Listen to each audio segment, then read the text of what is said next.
E a gente vai conversar neste momento com o nosso colunista Wagner Ribeiro, professor do Departamento de Geografia da USP e do Programa de Pós-Graduação em Ciência Ambiental. Olá, Wagner, bom dia, seja bem-vindo. Bom dia, Marilu, bom dia a quem nos acompanha.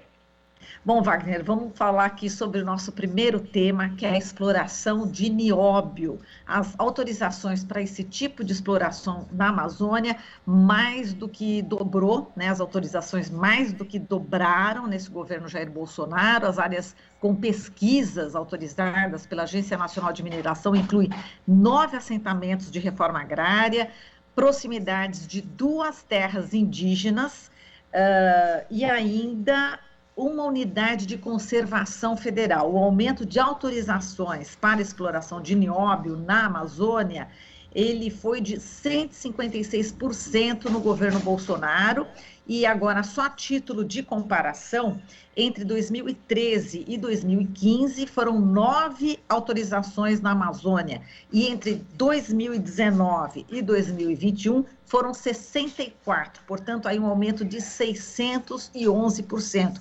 Esses dados foram levantados pelo jornal Folha de São Paulo, e eu queria saber, Wagner, qual que é o impacto desse aumento, desse tipo de exploração em áreas de conservação, perto de territórios indígenas, que inclusive a Constituição Federal também não permite esse tipo de exploração nesses locais, não é isso, Wagner? Veja, Marilu, a primeira questão central é justamente essa concessão, né, junto a áreas onde não poderia ter concessão, né? As terras indígenas, as unidades de conservação, os territórios quilombolas, né?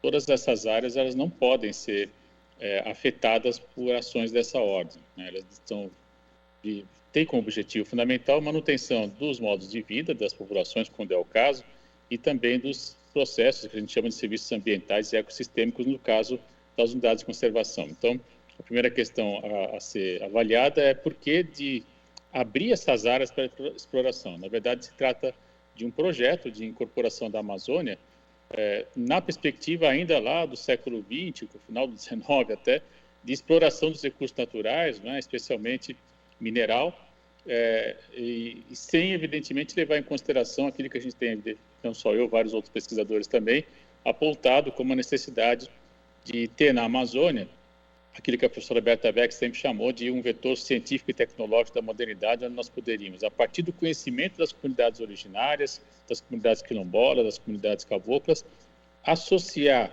conhecimento científico e tecnológico e produzir aí sim novos materiais, inclusive com propriedades importantes, como é o caso do nióbio, né?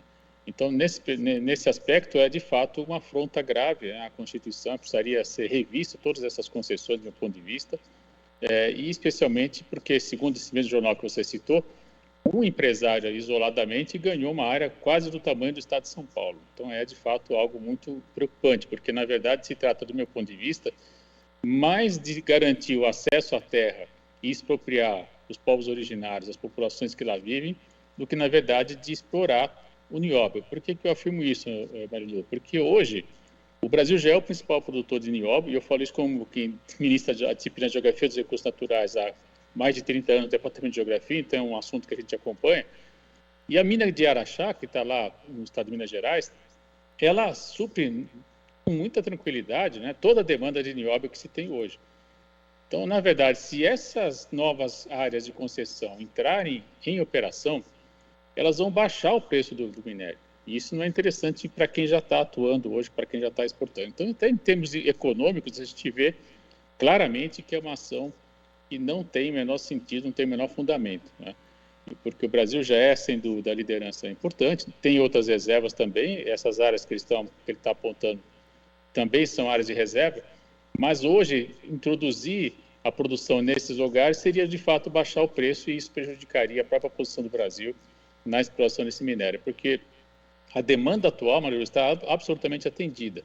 Não vai haver um aumento de demanda nos próximos anos, como ele especula, né? Aliás, o indivíduo que ocupa lá a sede de Brasília, ele, desde a campanha, falava do nióbio, etc., fazia aquelas continhas, a gente brinca de padaria, né, com todo respeito à padaria, sem nenhum tipo de fundamento científico, e aí, evidentemente, que projeta aí um ganho absurdo para o Brasil, quando, na verdade, isso não vai ocorrer, porque nós temos aí um mercado que tem uma demanda muito bem marcada, bem delimitada, e, evidentemente, se ele aumentar a oferta, vai cair o preço. Então, é, de fato, uma atitude eu diria, pouco inteligente, inclusive em termos econômicos, né? Nada surpreendente, infelizmente, para esse governo. Exato, aproveitando aí a sua especialização, né, em mineração, para onde que vai o nióbio? O que que é feito, né, do nióbio, para as pessoas terem uma ideia, né, chegar perto, assim, do nosso dia a dia, Wagner? Veja, ele é um elemento muito importante, é um mineral muito importante que ele possibilita fazer ligas mais sofisticadas, né, ligas mais finas, né, e isso pode ser muito útil, por exemplo, em indústrias eletroeletrônica, especialmente. Ele pode ser associado à transmissão, aí depende do que você quer fazer com o material, né? Você pode dar mais condutibilidade elétrica, pode tornar mais ou menos maleável, flexível, enfim, ele tem essas virtudes, ele poder ser como se fosse uma liga cimento, né, que junta vários outros materiais. Então, é de fato um mineral importante, mas ele não tem uma demanda tão absurda como sempre falou na campanha, por exemplo, né, esse cidadão. Eu me lembro que a gente discutia na época, né, os programas de cada candidato, e desse cidadão era um PowerPoint de 32 lâminas, né? Quer dizer, meus alunos, quando fazem trabalho na faculdade, são mais densos, né? E ali está falando de um programa todo, né? A gente, inclusive, na época discutia muito isso, comentava muito isso. E uma das telas que estava lá é justamente essa questão do nióbio, né? Então, na verdade, nós estamos falando de um elemento que é importante, sim, tem um papel estratégico, sim, mas não tem demanda, né? Você não vai conseguir criar demanda para um produto em que pese ele ter essas características que eu dizia há pouco, né, tem uma certa capacidade de absorção de mercado. Se você lança a mais, o que você faz é baixar o preço, né? Acho que isso é algo tão óbvio que o que mais se difunde de mercado é isso, né? Aumenta a oferta, você tem uma diminuição do preço. Se ele levar à exploração, nós vamos ter, na verdade, diminuição do preço, e aí a gente vai ter, quem já opera, né, a mina que está em operação na Araxá, um prejuízo bastante grande. Então, é o tipo de ação que a gente tem que entender, Marilu, como, do meu ponto de vista, mais uma ação para a apropriação da terra, né? No fundo, se trata de um argumento para entrar em terras indígenas, para entrar em territórios quilombolas, para entrar em unidades de conservação. O uso do nióbio é só mais um pano de fundo, eu diria, né? Perfeito. Agora, em relação aos indígenas, né, a gente está vendo aqui que a terra indígena, o Aimiri e Atuari, né, vivem 2.000 indígenas, entre eles isolados, aqueles indígenas isolados que não querem o contato. Enfim, o prejuízo, né, socioambiental é também grande, né, Wagner, em relação a essa ocupação dessas terras indígenas, né, pelo menos nas proximidades, segundo aqui as informações, né? Veja, Marilu, essa é uma questão central, porque nós sabemos que a mineração é uma atividade de alto impacto, porque ela, antes de mais nada, ela desmata, né? Depois ela revolve o solo, ela chega até veios enfim, mais densos, né? Chega a exploração, muitas vezes com introdução de dinamite para exploração, etc. Então, é uma atividade de alto impacto, né? E evidentemente que isso tudo afeta a vida de quem está no entorno, em especial quando você tem comunidades isoladas, né? Que pode, inclusive, no caso de contato com outros seres humanos, né, ter contato com o vírus que eles sequer têm na comunidade. Então, a gente sabe também que infelizmente, uma estratégia muito usada para extermínio e esvaziar terras indígenas, você introduzir doenças, né? Uma simples gripe, para quem nunca teve gripe, pode levar à morte. A gente está vendo aí o caso da Covid, infelizmente, que é um caso mais extremo, que nós também não conhecíamos, mas imagina, é a mesma situação quando você tem uma comunidade indígena. Um simples resfriado pode, infelizmente, levar à morte de muitas pessoas e sem dúvida, mais uma prática que pode ser associada, por exemplo, a genocídio. Então, de fato, eu acredito que o grande projeto para a Amazônia, né, desse cidadão é, de fato, desmatar, não considerar as comunidades originárias que estão lá, transformar tudo em pasto, né, plantação de soja e a mineração associada, e que é um modelo que a gente tem insistido, tem mostrado aí com vários pesquisadores, né, que leva à devastação ambiental, que leva a uma degradação absurda, que não considera as comunidades originárias e, principalmente, Marilu, tira parte da Amazônia, né, aqueles serviços ambientais e ecossistemas que a gente tem insistido aqui como tão importantes. E eu queria, se me permite, fazer uma breve homenagem ao professor Enéas Salato, que faleceu nesse último final de semana, um grande pesquisador da Exalc USP, né, que faleceu aos 88 anos, e que foi o primeiro cara a falar em rios voadores, né, na Amazônia. Ele conseguiu mostrar pela primeira vez, a partir de experiências, lá no final dos anos 70, começo da década de 80, e ele coletou, né, amostras no Rio de Janeiro e mostrou que essas amostras tinham origem na Amazônia. Então, é de fato o grande e primeiro pesquisador da USP a falar, ele vem da área de agronomia, em rios voadores. Infelizmente faleceu nesse final de semana, Mas, veja, até essa tese dele, né, importantíssima, que depois vários outros acabaram reafirmando e mostrando, inclusive com mais detalhe, estaria aí já há quase 40 anos, né, mais 50 anos, e mostrando a importância de manter a Amazônia. Tá? Veja, nós estamos falando, e ele mostra esse trabalho, faz esse trabalho na época dos governos militares, é importante também dizer isso, né?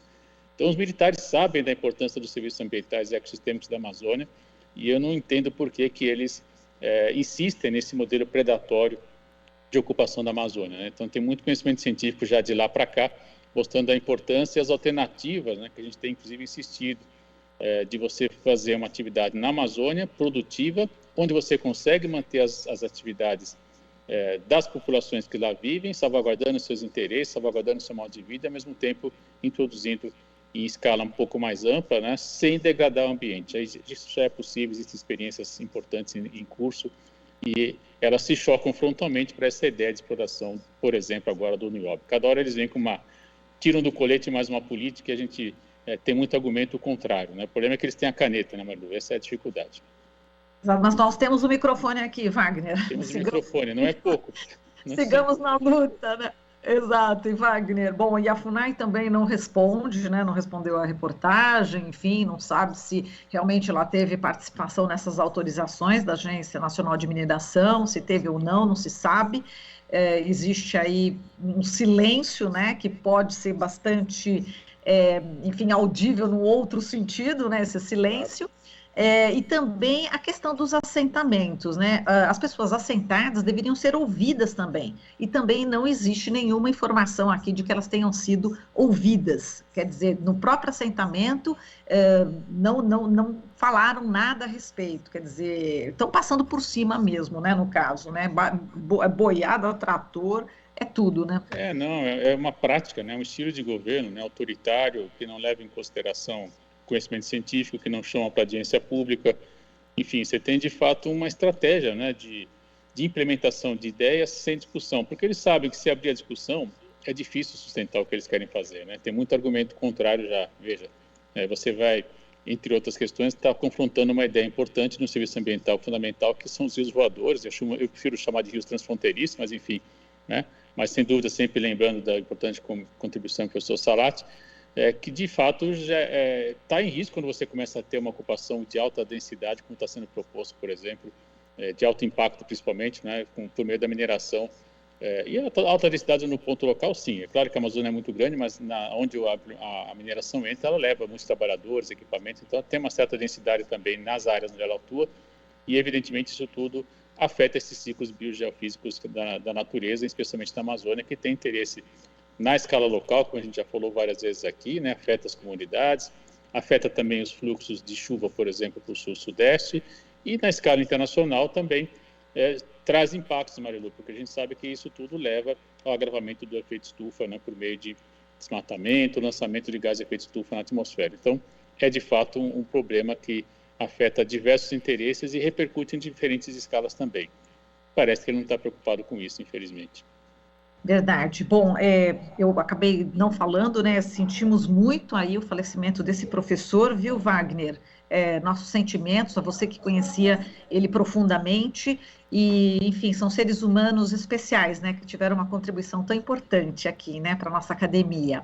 Desculpa eu não ter mencionado antes. E, Wagner, vamos falar agora de outro assunto em relação agora aos parques nacionais, né? Enfim, que estão sendo incluídos aí programas de privatização. O presidente Bolsonaro incluiu ontem os parques nacionais da Serra da Canastra e a Serra do Cipó, localizados em Minas Gerais, no programa de concessões do governo federal chamado Programa de Parcerias de Investimentos, PPI. Né? Já estavam nesse PPI o Parque Nacional de Caparaó, entre o Espírito Santo e Minas, e a Floresta Nacional de Ipanema, em São Paulo. E o Parque Nacional da Restinga de Jurubatiba, no Rio de Janeiro, foi incluído no Programa Nacional de Desestatização.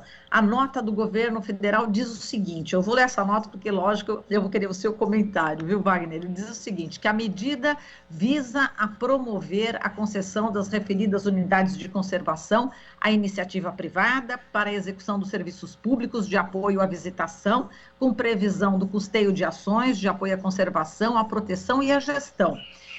Trará um aumento do fluxo turístico nacional e internacional, com consequente benefício para a região, incluindo a geração de emprego, renda e desenvolvimento socioeconômico.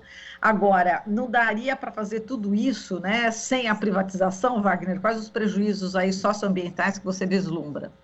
Veja, Marilu, nós temos aí, né, do meu ponto de vista, mais uma aberração em termos do que a gente chama de uma discussão socioambiental, né? Na verdade, a gente sabe que quando a iniciativa privada ingressa nessas áreas, e ontem você fez uma importantíssima entrevista com o meu grande amigo Bocui também, né? Ela traz, de fato, vários impactos, né? Porque a iniciativa privada, quando entra na unidade de conservação, ela vai no limite do lucro, ela quer ter lucro, né? E o lucro, muitas vezes, é incompatível com os processos, com a manutenção dos processos biogeofísicos que ocorrem nessas áreas, né? Como é que ele pode romper com esses ciclos? Por exemplo, admitindo mais pessoas do que seria possível admitir, né, em determinadas épocas do ano, por exemplo. Outra coisa, né, muitas vezes você não respeita a capacidade de assimilação dos impactos de uma certa área. Isso tudo é possível fazer hoje, né, Marilu? Tem aquilo que a gente chama de capacidade de carga, são estudos que a gente faz na unidade de conservação e consegue mais ou menos mensurar, por exemplo, né, quantas pessoas você pode ter numa trilha ao longo de uma determinada época do ano. E é evidente que ao longo do ano a própria capacidade das pessoas em circular na trilha também varia, porque você tem momentos de floração, momentos de reprodução de espécies, enfim, tudo isso tem que ser ponderado e conhecido. E você pode fazer isso também propondo trilhas alternativas, você teria 2, 3 alternativas ao longo do ano, mas nem sempre essas trilhas alternativas, elas são aquelas que vão levar à melhor vista, né, do tal do atrativo natural.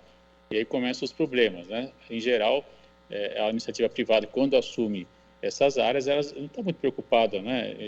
Ela quer que o indivíduo vá lá, pague o seu valor de ingresso e vá visitar o atrativo, né?